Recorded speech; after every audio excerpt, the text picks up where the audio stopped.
Bismillahirrahmanirrahim. Assalamualaikum warahmatullahi wabarakatuh.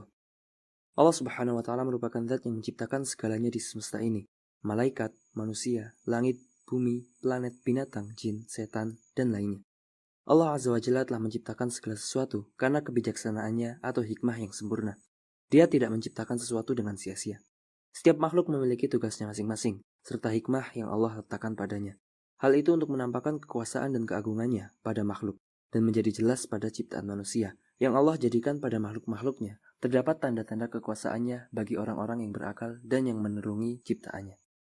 Al-Quran telah menunjukkan suatu makhluk asing yang tidak diketahui oleh manusia. Beberapa orang mencoba berimajinasi dan menggambarkan bentuk-bentuk dari makhluk-makhluk misterius yang diciptakan oleh Allah Subhanahu wa taala. Makhluk ini belum diketahui penjelasan detailnya sampai sekarang. Allah Ta'ala menyebutkan dalam Al-Quran banyak makhluk hidup yang dikenal manusia, termasuk hewan dan serangga, serta membuat perumpamaan-perumpamaan.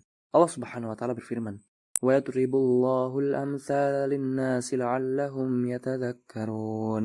Allah membuat perumpamaan untuk manusia agar mereka mengambil pelajaran. Surah Ibrahim ayat 25. Banyak makhluk selain manusia disebutkan dalam Al-Quran. Beberapa dari makhluk itu biasa kita dengar, seperti malaikat, jin, atau setan. Makhluk-makhluk ini memiliki banyak ciri-ciri yang aneh bagi manusia. Tetapi ketika mencari di dalam Al-Quran, kita akan menemukan banyak makhluk yang tidak biasa kita dengar. Dikatakan bahwa beberapa makhluk ini hidup di masa lalu, dan beberapa di antaranya masih hidup di sekitar kita. Tetapi di antara kita dan mereka, ada penghalang, sehingga kita tidak bisa mengakui dengan pasti tentang makhluk aneh ini. Mari kita mengenal makhluk-makhluk aneh tersebut.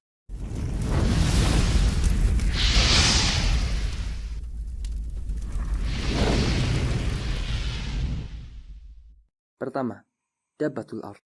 Telah disebutkan dalam ayat Al-Quran surah An-Naml, Allah Subhanahu wa taala berfirman, وَإِذَا وَقَعَ الْقَوْلُ عَلَيْهِمْ أَخْرَجْنَا لَهُمْ دَابَّةً مِنَ الْأَرْضِ تُكَلِّمُهُمْ أَنَّ النَّاسَ كَانُوا بِآيَاتِنَا لَا يُوقِنُونَ. Apabila perkataan, ketentuan masa kehancuran alam telah berlaku atas mereka, kami mengeluarkan makhluk bergerak dari bumi yang akan mengatakan kepada mereka bahwa manusia dulunya mereka tidak yakin pada ayat-ayat kami. Dabbah adalah salah satu makhluk aneh yang disebutkan dalam Al-Quran. Dikatakan bahwa ia akan muncul di akhir zaman sebelum hari kiamat. Di antara tanda-tanda keagungan Allah yang nampak pada ciptaannya di akhir zaman adalah makhluk itu akan memberitahukan kepada manusia tentang ajaran tauhid kepada Allah dan tentang kekafiran yang dilakukan kebanyakan manusia serta ketidakyakinan mereka kepada Allah Azza wa Jalla. Beberapa ulama menjelaskan hewan ini di dalam kitab mereka tentang sifat dan bagaimana munculnya, akan tetapi tidak ada yang sahih tentangnya, bahkan sebagian sampai ada yang berdusta. Yang paling tepat adalah cukup beriman dengan kemunculan hewan dabah ini. Iman secara umum sesuai yang telah dikabarkan oleh Allah Subhanahu wa taala, yaitu bahwa hewan ini akan keluar pada akhir zaman. Adapun bentuk dan rupanya, kita serahkan kepada Allah Subhanahu wa taala saja. Beberapa ulama ada yang mengkaitkan hewan ini dengan hewan yang disebutkan dalam hadis Tamim Ad-Dar radhiyallahu anhu. Hadis yang sangat terkenal di dalam kitab Sahih Muslim, di mana pada saat itu beliau melihat Dajjal ketika perahunya terdampar di suatu pulau, kemudian mendapati dabbah yang telah disebutkan penjelasannya di dalam hadis berikut. Fadakhulul jazirata falaqiyat sumdabatun ahlabu kathirus sya'ri la yadruna maqubluhu min duburihi min kathrati sya'ri faqalu wailaki ma anti faqalat anal jasasah. Artinya, maka mereka memasuki pulau, sehingga seekor binatang menemui mereka, banyak bulunya. Bahkan mereka tidak tahu mana kemaluannya dan mana duburnya, karena saking banyaknya rambut. Mereka bertanya, celakalah engkau, apakah engkau ini? Ia menjawab, aku adalah Jasasah. Jasasah ini dikaitkan oleh beberapa ulama dengan dabbah yang muncul pada akhir zaman. Namun kenyataannya, Rasulullah SAW tidak secara eksplisit menyatakan hal itu. Jadi kita tidak perlu mencari tahu terhadap sesuatu yang dirahasiakan oleh Allah Subhanahu wa taala.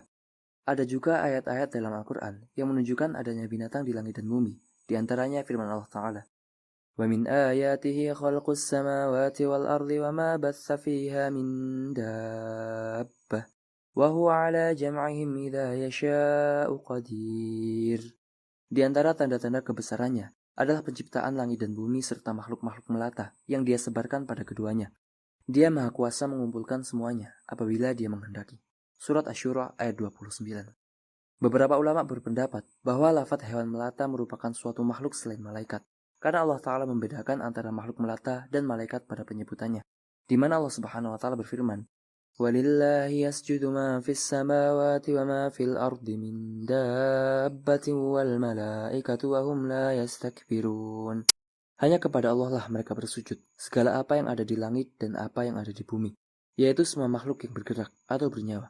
Para malaikat juga bersujud, dan mereka tidak menyombongkan diri. Surah An-Nahl ayat 49. Allah Ta'ala menyebutkan makhluk melata di bumi dan langit, kemudian mengakhirkan penyebutan malaikat.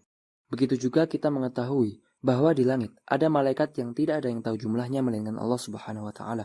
Allah berfirman, "Ya'lamu junuda rabbika illahu." Tidak ada yang mengetahui bala tentara Tuhanmu kecuali Dia sendiri. Surah Al-Muddathir ayat 31. Oleh karena itu, kita harus beriman sesuai dengan yang Allah kehendaki, walaupun kita tidak mengetahui secara rinci makhluk tersebut. Begitu juga jumlahnya, dan kita tidak tahu bagaimana makhluk yang tinggi itu tinggal, dan mungkin ada binatang di langit. Demikianlah ayat-ayat yang telah menyebutkan tentang adanya makhluk-makhluk di dunia ini yang tidak ditemukan dan terbayangkan oleh manusia. Jika benar, maka ini semata-mata merupakan taufik dari Allah Subhanahu wa Ta'ala, dan kita tidak perlu mencari tahu apa yang telah dirahasiakan oleh Allah Azza wa Jalla. Wallahu ta'ala alam wa sallallahu wasallam wa baraka ala sayyidina Muhammad wa ala alihi wa sahbihi ajma'in. Wassalamualaikum warahmatullahi wabarakatuh.